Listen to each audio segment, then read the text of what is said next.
Got that audio blurring. Why is it blurring? Hi, everyone. Thanks for tuning in to another episode of Gettin Cheezy with Van and Jeezy. I'm Van. And I'm Jeezy. First and foremost, we want to extend a thank you and an appreciation to all the veterans by wishing them a happy Veterans Day. Happy Vets Day. Thank you so much for all you do to keep us safe and happy here at home. It includes one of our longtime listeners and a show favorite, Ram Jam. Thank you, sir. Thank you and the fam. As well as the oldest bro Jeezy. As well as Big Bro Jeezy. And Uncle Bobby. And Uncle Bobby, that's right. Thanks, y'all. You guys are the best. I don't think we have anything else to report besides that. We should probably just dive into week 10. It was just like a very strange, like close / upset type weekend. Things were very close. It was odd. So obviously we don't have Monday night game in here, which I'm actually looking forward to that outcome a lot because tonight the Seahawks play the 49ers. But overall, the records currently stand 36-18-1 Van, 37-17-1 Jeezy, and Tion 3-2-0. I'm back on top, baby. Raiders 26, Chargers 24. I was surprised by that, actually. The Raiders are doing their thing. They are acting like they don't want to suck. Falcons 26, Saints 9. Ass whooping. Not really, but like, come on, Saints. What the fuck? Bears 20, Lions 13. Close game. Ravens 49, Bengals 13. Ass whooping. The Browns still making an asshole out of me, but a little less this week. 19 over the Bills 16. That was a good win for them. They needed that win, and the Bills are a middle-of-the-road team. They need about 7 more wins, too. Yeah, that's what I mean. Well, they've got that many left in the season, so it's not impossible. That's true. Anything's possible. Jets 34, Giants 27. Mm-hmm. Most combined points in a New York Giants-New York Jets game since Week 13, 1999. 20 years. Titans 35, Chiefs 32. What the fuck is going on with the Chiefs? I want to know what the fuck is going on with my fantasy bench with Derrick Henry sitting on it, racking up like 35 fantasy points, and me not having played him. Why didn't you play Henry? Oops. I don't know. Mahomes, did he come back? He was back this week, right? Yeah, he's back. He's back, and the Chiefs are 6-4, so fine. The Chiefs defense is suspect at best. Wow. Buccaneers 30, Cardinals 27. We've got a win streak alert here. 2 in a row for the Dolphins, 16. 2 in a row. Dolphins 16 over the Colts 12. Actually, the first Dolphins win against the Colts since week 2 of 2013. So that's cool. Well, Steelers 17, Rams 12. I told your ass. I told you. The Steelers really look like they've turned it around this year. They really were looking real bad. That is another win streak alert, by the way. Is it? The Pittsburgh Steelers are on a 5-game win streak right now. Oh, good for them. They're also 8-1 in November since 2017, which is the best in the NFL. Yeah. Vikings 28, Cowboys 24. Mm-hmm. Dalvin Cook 183 scrimmage yards and a touchdown. That dude's pretty good. He might be the best in the NFL right now. I mean, the only other person to put in that discussion, if you factor in things like touchdowns and stuff, you start getting some other candidates, but the only other person putting up yards like Dalvin Cook is Christian McCaffrey. Are you sure? Yep. I think as of the end of that game, they're within like 2 or 3 yards. Like it's no way. It's no like way. that neck and neck. Oh yeah. Look it up. I'd look it up, but I'm stuffing my face full of pasta. Now the miss and the misses of the podcast significant others, bless their hearts. Bless their hearts, but they like to feed us like right as we're getting on the show or like right when we're just into the show. So while we're editing, we're having to listen to the other person's like chomping and lip smacking, and you can if you listen closely, you can hear it like in the way the person enters their speech, you can hear a little bit like, oh yeah, he's got food in his mouth. That is true. This is my first week having a full-on meal while sitting in the bathroom talking to you, Van. I While feel so honored. yelling into a cloth box with a microphone inside. I'm so honored. All right, so this is from last week's Monday Night Football, but probably the biggest thing in the NFL this week, the kitty on the field. Yeah, man, that shit was tight. The first thing I thought was like, how the fuck did my kitty Mike get all the way to New York so fast? You texted me that, and I was like, Mike McCarthy? And then I looked at the video and was like, no, he's talking about his little black cat Mike. Someone made a Football Life trailer for him, little kitty. It's really good. Dude, My favorite is the line. I don't even know who the guy is, but he goes, I thought I was in shape, and I got some practice with him, and I found myself puking on the sidelines. I like where the very beginning, the cat, like he's facing away from the camera, he turns around and his mouth is just hanging open, like, duh. My other favorite part is when they're yelling about him crossing into the end zone. Oh yeah, he scored. They got him up there as like on the Heisman wall. Yes, solid. I don't know this guy's name, but he says he's like really good at football. They got pictures of the cat like midair jumping. Like Mike Daniels says, almost threw my hot dog at the screen.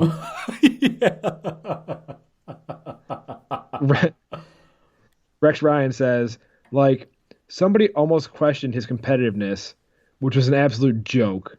He's just almost too athletic. That's Did you see too the picture of him next to the Vince Lombardi trophy with his eyes wide as fuck? Cat memes. What you gonna do? What you gonna do when we come for you? Somebody also said too, they were like, that cat spent more time in the end zone than the entire New York Giants team. I really wonder what happened to that kitty. He was on the field for a little bit, for like a while. Yeah, he really was. He played some ball. I want to know what happened to him. Also, how does that happen? How does a cat get on the field? I don't know. Cats are sneaky. Oh, I know. And not only are they sneaky, but they're super fast. And if they don't want to be caught, they will not be. Oh, I know. Actually, I can't tell you how many times I chase my cats around the house, and I pick them up and say, haha, I'm bigger and stronger than you because I'm a human. Yeah, but they only got caught because they wanted to. Also because we're in a confined space, not on a football field. Yeah, cats are no joke. They're lightning quick. And they got sharp claws. And they shit in litter boxes. So, speaking of shitting in litter boxes, the Panthers. Ooh, that's a hard segue there. I really feel like this is the year where they divorce Cam Newton. He's got placed on a season-ending IR because of his foot/ankle. He went to see Dr. Anderson in Green Bay, world-renowned foot doctor, I guess, and the outlook was not good, so they shut him down the rest of the year. I've got an article here from MSN.com, and the first line says, "Thanks for the memories, Cam. Sorry, but it's time for you to move on. We can't count on you to stay healthy and can't pay you big bucks to sit on the sideline." Yeah, I read a lot of this article, and assuming that he is cleared physically, because you can't, there's the whole IR thing, but assuming that he's cleared, they can only take a $2 million dead money hit and save $19 million if they were to release him. Otherwise, if he doesn't heal sufficiently, and they're going to have to carry all $21.1 million cap into free agency. Yeah, and here's the thing, is he is I say perfectly serviceable quarterback, but that doesn't really do it justice. He's a good quarterback. His mechanics are a little fucked, and he still is going to run the ball, overthrow it half the time, but and obviously the off the field distractions and the showboating and whatever else. But there are so many bad quarterbacks in the league, so many bad teams in the league that would love to have him. Even if Carolina does part ways, he'll find another place to play. I think so. I mean, if you can look at a lot of teams and Cam Newton would be much better. He's definitely better than whoever the Titans have right now. Mariota? No, they were gonna sit him, I think. Well, whoever they got there, fuck it. Cam can fit there. Cam can fit a lot of places. I think he's too good still to go the way Ryan of... Tannehill. They had Ryan Tannehill play over Marcus Mariota. Oh, that's right. Yeah, they sat him. But here's the thing about Cam: he's always hurt. Shoulder, ankle, ego. Yeah, I mean that's you do have to deal with that when you're talking about Cam, and that's a tough thing. It's a very I tough tell you, thing. I will tell you here in North Carolina, no one wants him. I know one person who's a Cam fanatic. Other than that, no one wants him. It says he's 31. Yeah, He's yep. older than I thought he was. But I'm still, I said it, and it's 100% true. After 2015, when he didn't go in on that ball in the Super Bowl, it was all downhill. Yeah, I mean he was a league That was MVP. that was like a turning point in his career when he got scared by Von Miller and DeMarcus Ware in that Super Bowl when he didn't dive on that ball. That was when his career started going downward. And here we are. He's shut down for the year.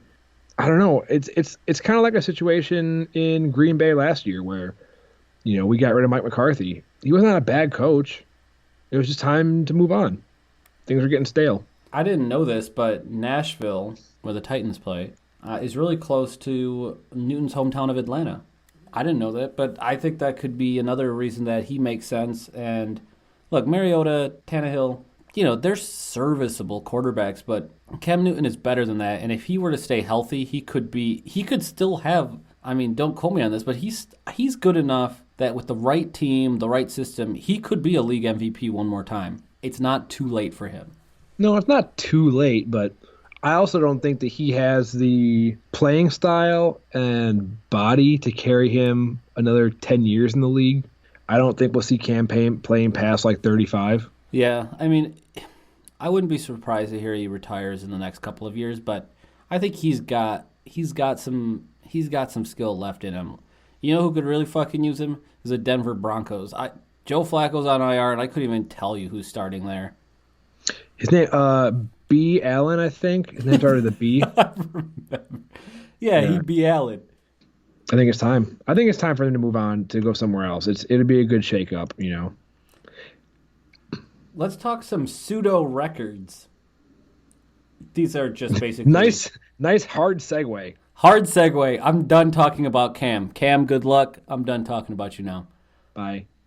So the one that caught my eye originally is Ravens quarterback Lamar Jackson joins Aaron Rodgers, who also did it this year, and Hall of Famer Joe Montana back in 1989 as the only players in the Super Bowl era to record at least 3 pass touchdowns, at least 1 rush touchdown, and a perfect passer rating in a single game with at least 15 completions. Lamar Jackson and Aaron Rodgers do it in the same year. Also, the second player since 1950 to have more than 1 game in a season with a perfect passer rating. The other person was Roethlisberger in 2007. That is crazy.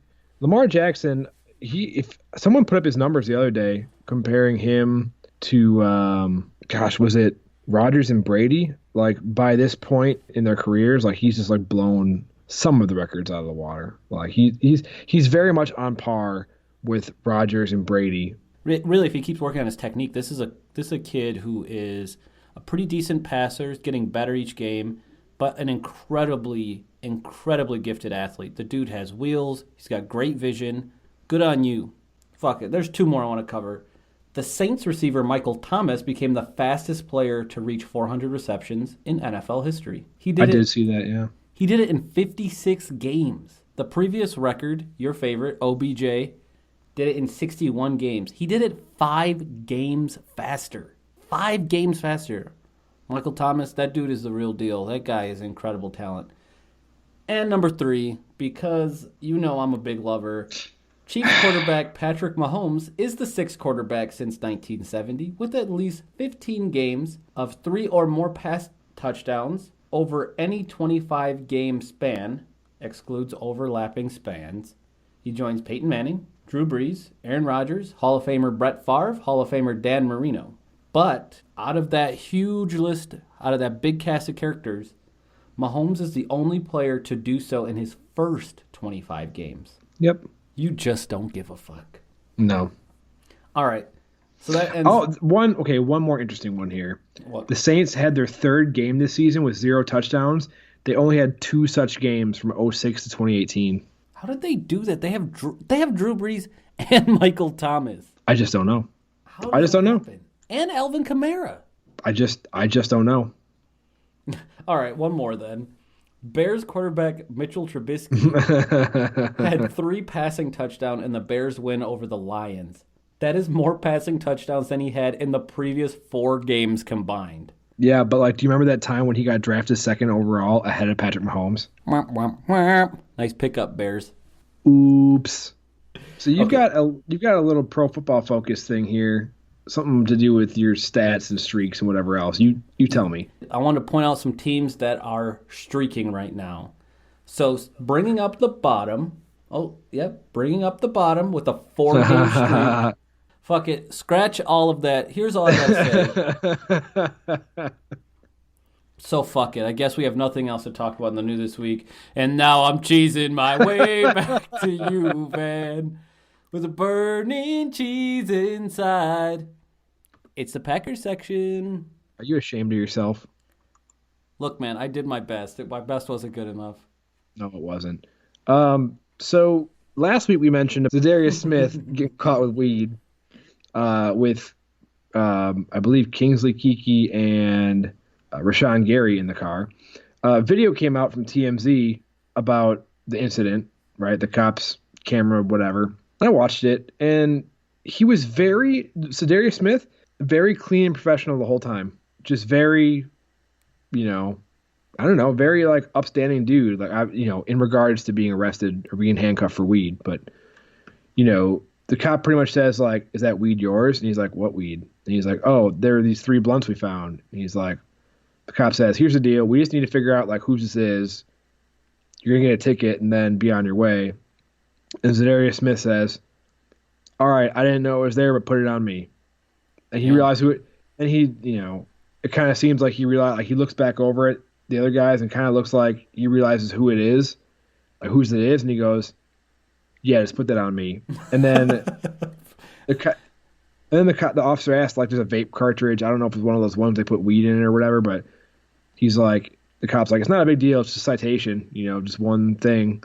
And Zadarius is like, yeah, just put that on me. He's the driver.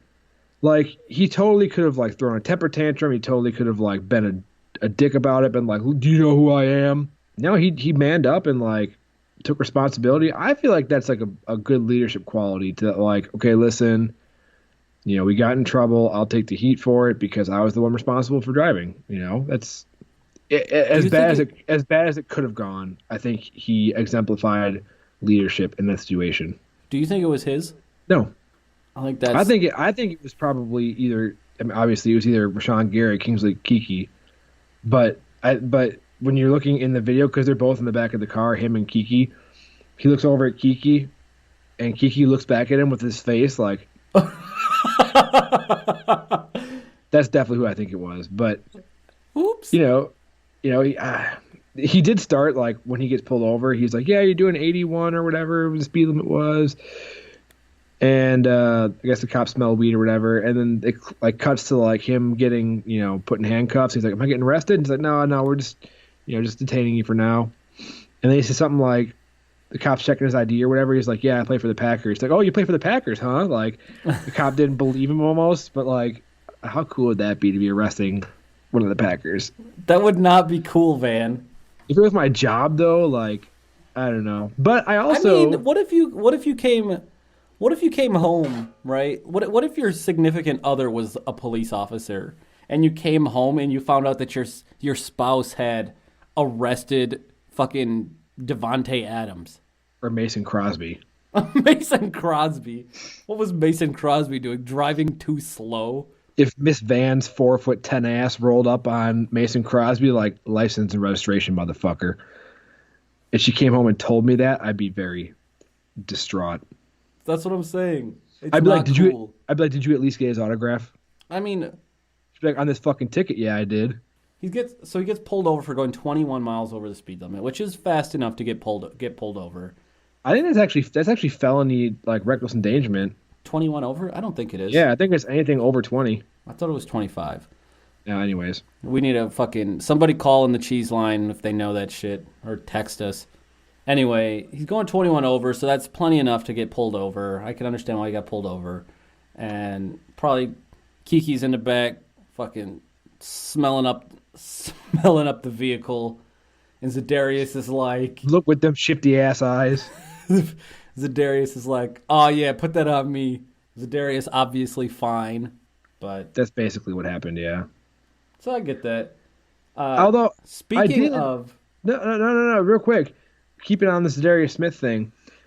QB1, quarterback in my heart, Brennan, had an interesting take on Zadarius Smith today on Facebook. He said that he does not like Zadarius Smith. He says he's a great player, but he thinks he's a crybaby and likes to bitch a lot.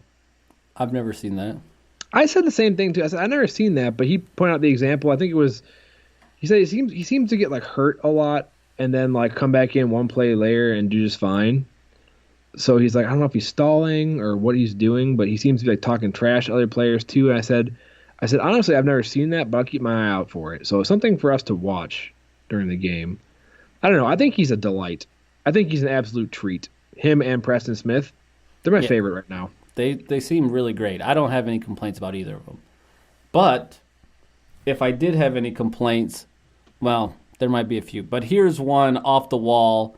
One comes from Bleacher Report, written by Joseph Zucker here. An off the wall one? An off the wall one. What are you doing? Quote, skydiver crashes into Lambeau wall during Panthers versus Packers halftime. He literally parachutes in during halftime. I don't know if it's the weather or some other type of malfunction, but anyway, whatever it takes, the dude gets blown into the wall, like where you would make the Lambeau leap, basically, and he's just blown straight into the wall. Yeah, but then he gets up immediately and he's like, "Go, Pack, go!" Like arms, fists in the air. Like I think he must have just caught like a wind blustery being down there on the field, because the wind blows different down in that bowl than it doesn't. He must have just caught some wind, kind of funny. Yeah. The part that I hated watching was like he hit that wall straight up knees first, and in my old age, I was like, that looks like it hurts so bad. Well, I mean, it wasn't exactly warm there. It was in the 30s too, so I'm sure that wall was nice and cold. It's got a little bit padding on it. At least that halftime tumble wasn't representative of the game that the Packers put up, although it was nearly.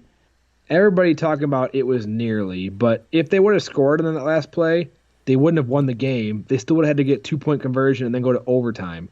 So I don't want to hear about it. I tried to organize myself a little better in my notes here so that I wasn't so all over the place when I was talking about them right now. But first off, my first note I wrote in here before I reorganized them was Troy Aikman, Joe Buck, fuck. I can't stand it. Yep. But this was the game of but wait, because I don't know how many times you texted me, but wait. My stream was about 5 minutes behind yours, and maybe like 2 or 3 plays behind yours, and something would happen, and I'd text you like, oh fuck, and you'd be like, but wait, there's more. It's true.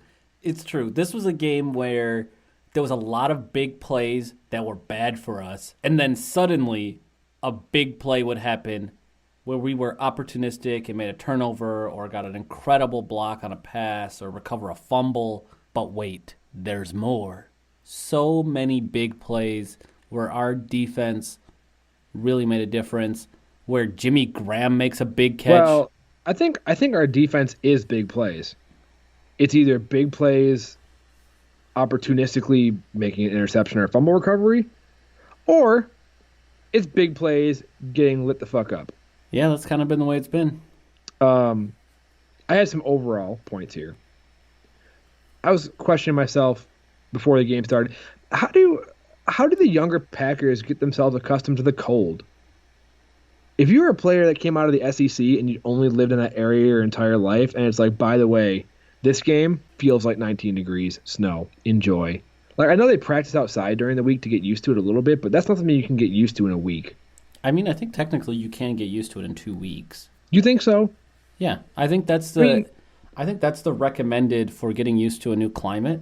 I think it's 2 weeks. You just have to give yourself shorter exposure at the beginning. but I guess at the same time too, there are heaters in the field. They have those big gas jackets and things, and I I mean, guess they're not just out there strictly freezing to death. I mean, these guys are going hard. I mean, I went to go play frisbee the other day and it was chilly. I was in a cut off t-shirt in cold weather. Oh yeah, I was pulling a fence out this weekend out of my backyard in a t-shirt.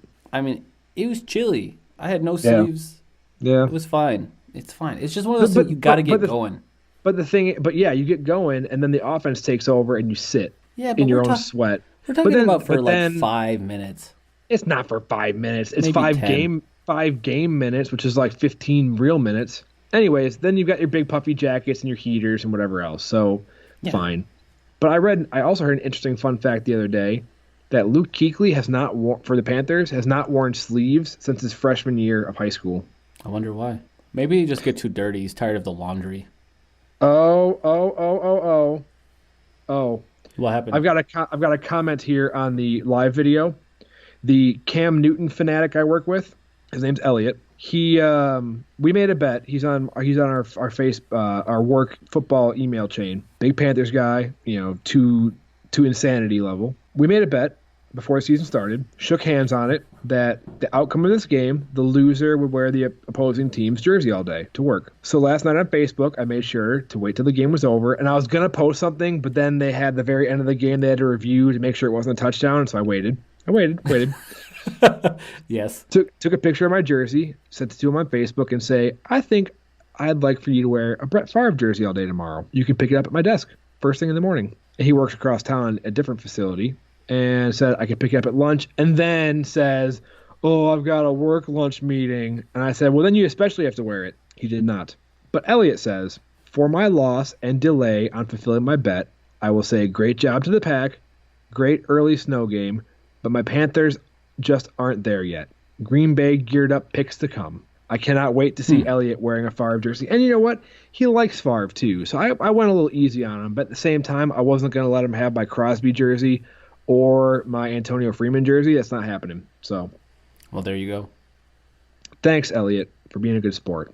There you go. Another fun fact. Next week, bye week for the Packers is the latest the Packers have had a bye since bye started in 1990. There weren't buys before 1990? I guess not. Well, fuck. And a couple quotables from Aaron Rodgers in his post-game conference. He says, contagious energy has been a staple of this team. I have to agree with that. On and off the field, right? They're all like best friends. I think that's right. But the one thing I've got to say is you got to be a little bit careful because contagious energy can be both positive and negative.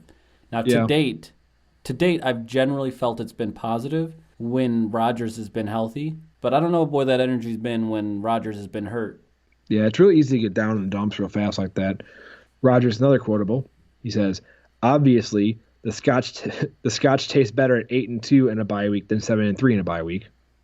Someone asked him about Christian McCaffrey. He said, listen, I know Christian's a great player, and he's been mentioned in the MVP race. And he says, so maybe it's time to start talking about Aaron Jones. He said it in that little Rodgers, like, I don't want to say like snarky tone, but he was like, maybe it's time to start talking about Aaron Jones. Aaron Jones he's tied touchdown leader in the league. Well, his only thing is that it comes in streaks. He's got, one game with 4 touchdowns, one game with 3 touchdowns. But look, some of these he's really rushing from far away. And also, I don't know if you saw this. I know we're on Rodgers right now, so I'm going to just go ahead and touch on it. Rodgers didn't have any touch when throwing into the end zone this game. No, he overthrew everybody. Like, he didn't have a whole game of overthrowing people, but in the end zone, for some reason, there was just no touch there. There was no accuracy. There was a lot of late reads. It was really weird. Yeah. It was really, really weird looking. And so I started thinking about all these touchdowns that Aaron Jones has been doing in the red zone and wondering if there's something else going on there, or if it's just it just seemed really obvious this week, not so much in previous weeks. And I started wondering to myself, is Is Rodgers struggling in that very short end zone scenario? I don't think so. I really don't think so. I mean, It looked like it this week. yeah, yeah. I don't know. I don't think he's struggling. Last thing I have to say about Aaron Rodgers is he says, "This is our weather and we love this weather." With that, there's a lot of slipping at Lambeau. Yeah. But I've noticed it all year. Yeah, and there was snow on the field this time. It seemed a little more reasonable this week. I briefly want to touch on special teams. Shitty. Shitty. Yeah, it was bad all over. J.K. Scott had a couple really bad punts, and a couple good coverages, but like, I kept thinking to myself, when is the last time we tried a fake punt? I don't know. Probably it doesn't come up too often because our fourth downs tend to be long. We don't give ourselves a lot of short third downs. No, our third downs this game were averaging like, 8 yards again. Yeah. I don't know why we don't get ourselves more manageable. Oh shit. It was actually last year. Fake punt? Yeah. Last year. We beat the Dolphins last year. Fake punt. Well, there you go. I mean, remember having one. we're already up by 16, but when's the last time we took like a legitimate like daring fake punt like this is a close game. Fuck it, try it. Never. All right, fine. Officiating. I don't know, man. There are a couple of really bad calls. That OPI, that offensive pass interference that the Carolina defender sold so hard by like barrel rolling. Yeah, that shit was lame. During Carolina's last offensive drive, there were so many missed offensive pass interference against Carolina. Yeah. King kept he's getting pushed and like basically he was being made so he couldn't play the ball. And he still had a stellar game. He still had a stellar game, but it was really obvious in that last drive. Yeah, and we definitely didn't help ourselves in that last drive either with some mental mistakes, but that roughing the passer call that Aaron Rodgers that we benefited from was total bullshit. Bullshit. Yeah. That was a really bad call. It's hard to not have mixed emotions after we got fucked so hard with the Clay Matthews roughing the passers that looked a lot like that, where he's not driving into him, he's trying to roll sideways and get out of the way. That's what this guy did. I mean, the ref that called it, I kind of get it. If I was looking from his perspective, it was a hard land, and you couldn't necessarily see from his perspective the guy roll off, but still, it was a bad call. After the game, Rodgers says, someone asked him about it, he says, "I feel like we're still owed a few more before we're even." That's probably true. I feel like the Packers... So people have been talking a lot of shit about how many penalty yards we've been getting, but if you really look, people are constantly holding our receivers. Constantly. Yep. I was looking, however, I just want to point this out. Top 3 teams that are the beneficiary of penalty yards: Minnesota, Cincinnati, and Cincinnati. Green Bay. Cincinnati? That's what it says. Then why can't they win games? I don't know. Also making me angry, Packers defense not being able to tackle, cover tight ends, or cover crossing routes, or anything in the middle of the field, really. I don't know what it is. What about what I sent you earlier this week about Blake Martinez? He's making a lot of tackles. He really is making a lot of tackles. The problem is he's like a step too slow about stuff. Yeah. But he's a great tackler. Like, he missed a lot this game. I thought I saw him miss one. I saw the one that he missed that was egregious. You're absolutely right. It looked like it took him a half a second too long to mentally process it and then move. And that's the problem I had. I played offensive line, defensive line in high school, and I lost a bunch of weight because I was a short little fat kid, and then I ended up being a short little not fat kid. And they moved me to linebacker. And the problem is that I hadn't played it my entire life, so I couldn't see it fast enough. I could see what was happening, and my brain knew what to do, but it took that extra half second for my brain to communicate to the rest of my body to tell me what to do. It wasn't instinctual. And that's kind of what it feels like was happening with Blake Martinez. Like something happened slowing him down that he can't make that instant second nature reaction anymore. He's thinking too much. Yeah. Yeah, I think that's right. And the thing is, he doesn't have... Look, Blake Martinez doesn't have any kind of groundbreaking speed. The man he's only average at that. Yeah. I just don't know how we can continue to leave the middle of the field so wide the fuck open. Like, that's also his jurisdiction. Is it, or is it like Mike Pettin to scheme something better up? Like, We seem to play a lot of man coverage and get fucking torched. That could be On true. those crossing routes, we get torched in man coverage constantly. And I don't know what it is. Especially by tight ends, dude. We've been exposed by tight ends all year. I don't know what it is. It makes me really angry. I mean, Greg Olson definitely fucked us up. He's good though. I mean, and but at the same time, to our defense's credit, we actually at the beginning of the fourth quarter, Carolina had only their second third down conversion in the entire game. So I don't know, man. In summary of our defense, we're bad but opportunistic. Yeah, I agree with that 100%. Like recovering that fumble that was under Kyle Allen's butt Yeah, that was pretty funny. and Tremont Williams' end zone interception. That was awesome, actually. I love Tremont Williams. I would totally get a Tremont Williams jersey, and that's how I think he's a quality player. I mean, he's been good for a long time, and the way I look at it, he doesn't look like he's quite slowed down yet. I think he's still got some seasons in him. Yeah, he's 38. What the fuck, 38? Yeah, he's like the oldest corner in the league. And he had that couple of years we went to the Browns. It was kind of weird when he came back. He didn't do well for them, but he came back and started playing well with us again. I don't know. Oh, he didn't play well with the Browns. What a fucking surprise. Yeah, that's strange, huh? Jair Alexander almost with 2 picks to steal the game on that last drive. So many mental errors on that last drive, right? Like Za'Darius jumps offside on 4th down to give him a new set of downs. Yeah, that was ridiculous. Preston lines up offsides to give him a new set of downs. That shit was so bad. Made me so mad. But to be fair, Za'Darius Smith pressured the hell out of Kyle Allen that entire last drive. And my last point on the defense, and you can say whatever you want after that. I don't know why. This isn't even the defense. This is Carolina. I don't know why that entire last drive they did not put the ball in their best player's hands, Christian McCaffrey, until the very last play. Look, it was 2-minute drill. They had a couple timeouts. It's got to be a quarterback-led drive. You can't... The quarterback can go ahead and lead the ball over to Christian McCaffrey in the flat and then let him do some magic shit like he knows how to do. Look, they gave him a couple dump-offs. He was doing just fine. They got all the way to the half-yard line. And you know who failed him at the half-yard line? Their entire team. That would be Christian McCaffrey. He tried. Their team even tried to cheat and pull him over the line. Yes. I was just going to say that. It's Rule 12, Article whatever. I looked it up today to shit on somebody. It's been happening a lot this year. No ref has called it. And the announcers seem to not know the rule and seem to be applauding it, saying this guy's putting so much effort in trying to pull his teammate forward. You can't do that. You can push all you want. You can push players left, right, up, down, whatever.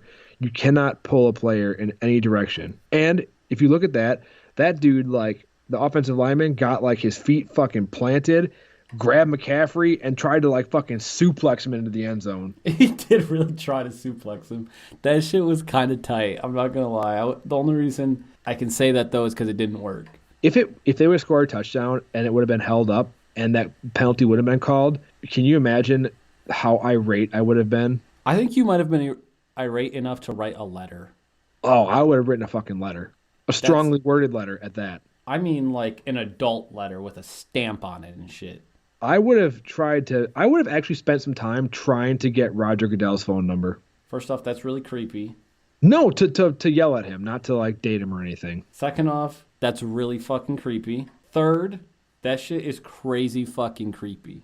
As a former offensive lineman, those kind of penalties and like missing the rule make me so mad. Like when the Panthers got it flagged for like illegal formation for lining up over the center on a field goal, and actually Crosby missed that field goal. They had the penalty, moved it closer. Crosby made the field goal. Made me so mad. Why did that make you mad? They fucked up. Because I know the rule. The Panthers, they upheld the rule. They did the right thing. They called it all right. Yeah, they did. Anything for the defense, or we move on to the offense? Move on to... Look, the defense was the same again. It was bad. We already talked about Aaron Jones a good amount. First time a Packer player has had multiple 3-touchdown games in one season since 1962. That shit was crazy tight. Aaron Jones is making a fucking mess out of these teams. I don't know where MVS was. I think he might have been hurt or something. I don't know. No, he wasn't hurt. I looked it up on ESPN, and he's just like... They just have him on limited production. They just feel that the other players are better than him right now. Dude, Alan Lazard, clear number 2. He Clear was number fucking two up. I'm sorry, it's still not Geronimo Allison. over your boy Jake Kumaro as well. Kumaro's 3. Wow, you put Allison Dude. 4 and MVS is off the fucking field. Okay, if MVS was on the field, he'd be 2. Lazard would be 3. But MVS wasn't on the field. Lazard did it all, too. He had a pretty clutch special teams tackle, too.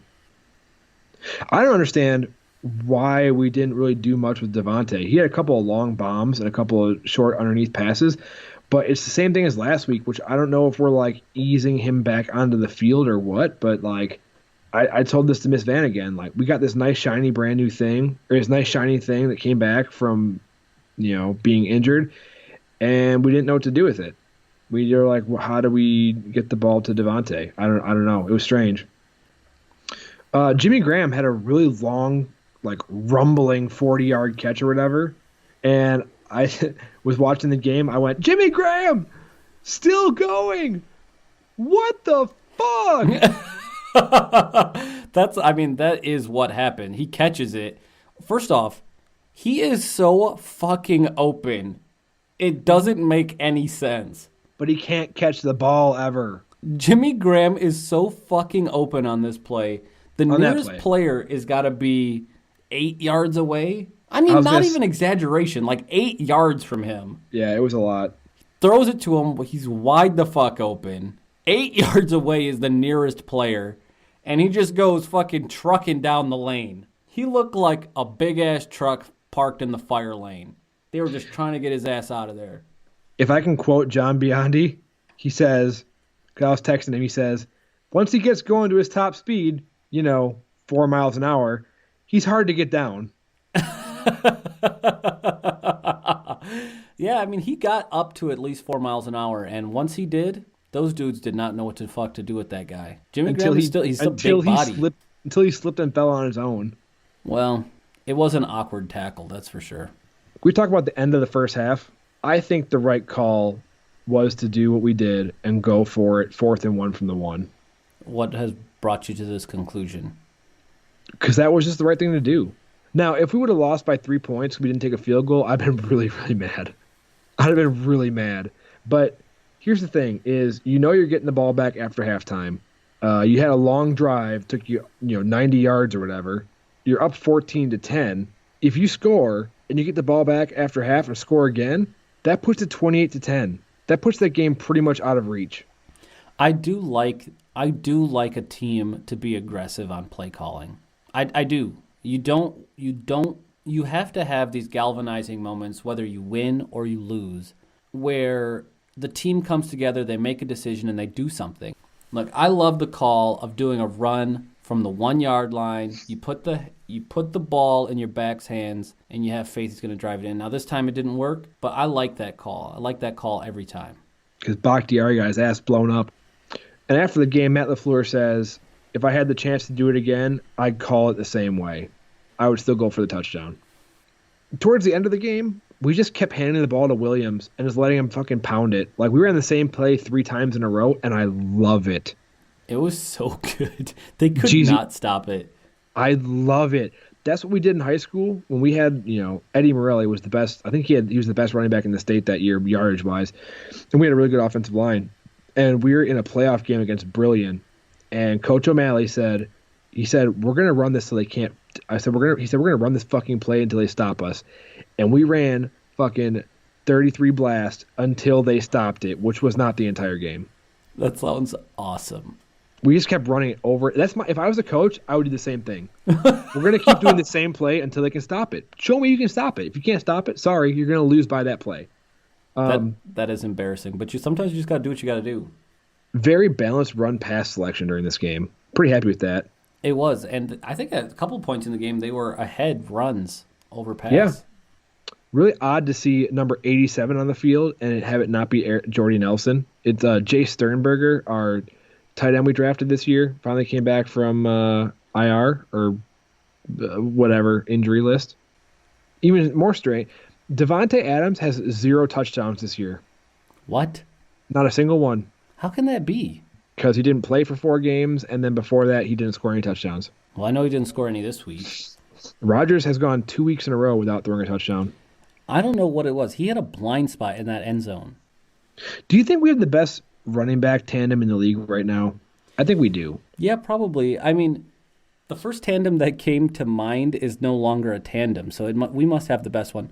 The only other one I could think of is Melvin Gordon and Eckler.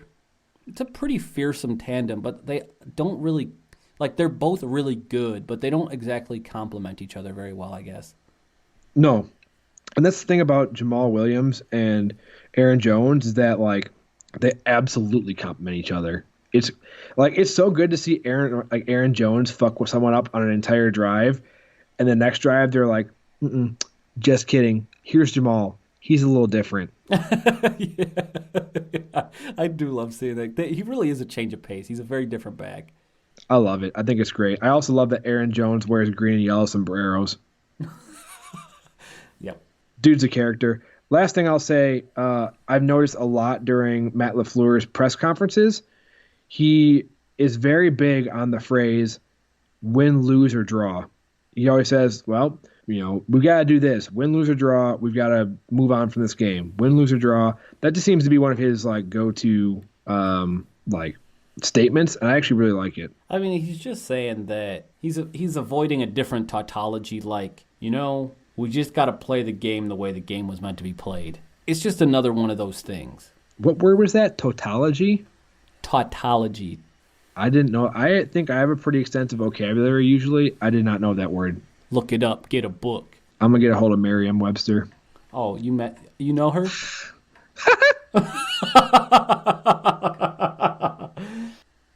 I put this article in because I think it's just for the headline, basically.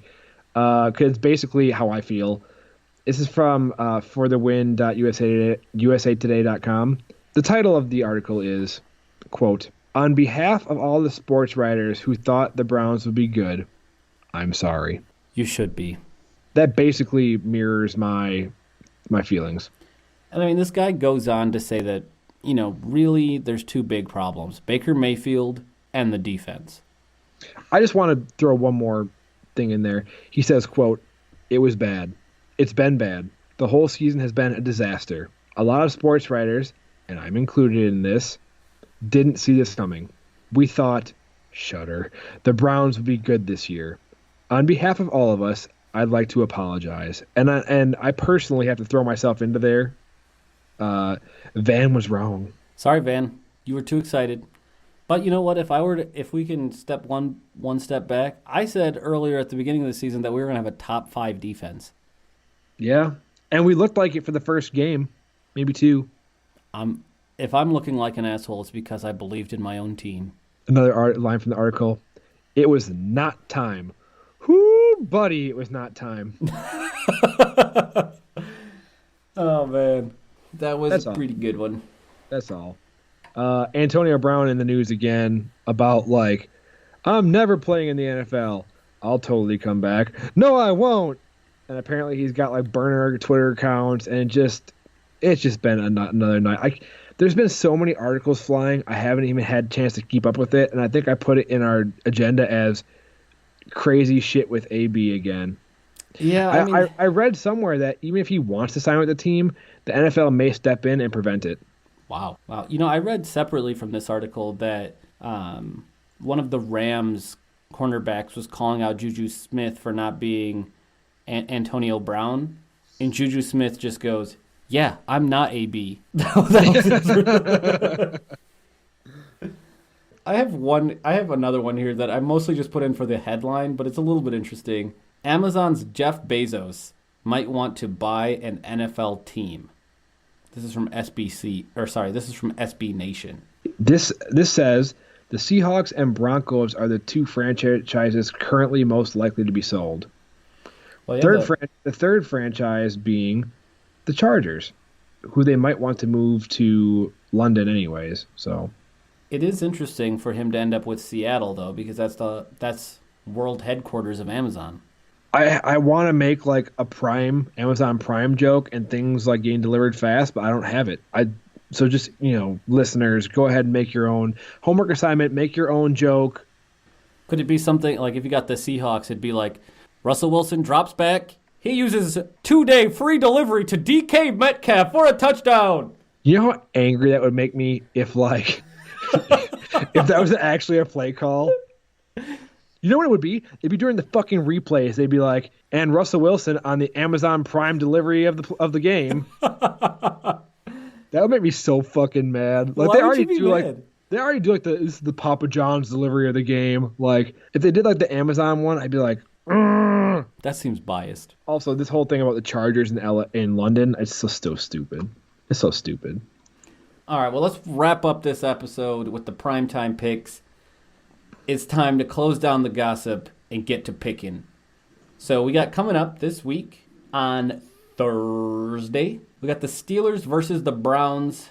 They're playing in Browntown. What do you think? I'm going to say the Brown Clowns will not make an asshole out of me again this week. I'm going to say that the Brown Clowns take it. I'm picking the Steelers. The Steelers are on a fucking streak, and it's going to keep on streaking. So since there's no Packers game, I picked... Oh, shit, we're on bye. That's right. I picked my AFC home team, and it should be an actual good game. The Texans versus the Ravens in Baltimore. Two good teams, maybe two of the best teams in the AFC. I'm taking the Ravens, baby. I gotta ride with the flock on this one. I know Tion at work's going to be proud to hear this. Lamar Jackson just looks unstoppable. Now, last time I said this same statement was about Drew Brees, Michael Thomas, and Alvin Kamara. And then they were stoppable. And then they were suddenly stoppable by the fucking Atlanta Falcons. But I'm taking the flock. I have to agree. Lamar Jackson's just playing too good right now. And then Sunday night we've got the Bears coming in against the Rams out there in LA. I guess it's your pick first. Rams. Yeah, I'm going to pick the Rams too. I think they're going to bounce back here. Before the loss to the Steelers, which for some reason I knew the Steelers were going to win that game. That's like the fourth time you said that. I just knew. Are you proud of yourself or something? That game, you ever have a game where you're like, I know 100%. I should have bet my fucking house on that game. Yes. I would have been sweating about it because it was a close-ass game, but I just felt that one in my core. I don't always feel that way. Anyway, I think the Rams are going to bounce back this week. And then we got Monday night. We've got the scrambling Kansas City Chiefs going out to, I guess, also L.A. to play the Chargers. I'm going to take the Chiefs. I think Mahomes is going to be back and better than ever. And he's going to play more than enough to make up for that lackluster D. Yeah, I have to say the Chiefs. I don't like I'm like 60-40 Chiefs. That close. So huh?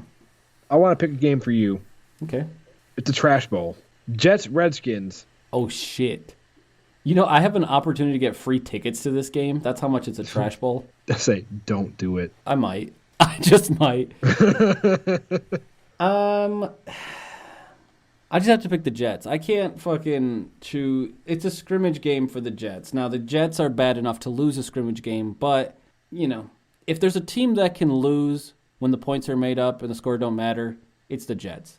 But fuck it, I'm going Jets. It's also Ryan Stiles. Like, he never seemed to win whose line is it anyways. Like, Wayne Brady always won, and it was bullshit. Because Ryan and Colin were my favorite. Well, Wayne could sing. I think that's how he always was. Mm-hmm. They wanted him singing the credits. And he had some dashing good looks, too. Yeah. I think it's just the singing skills, honestly. Mm. That's a good show. I don't care what anybody says. That show was so good. Colin and Ryan could not sing. Yeah, but they're anyways, that was a good show.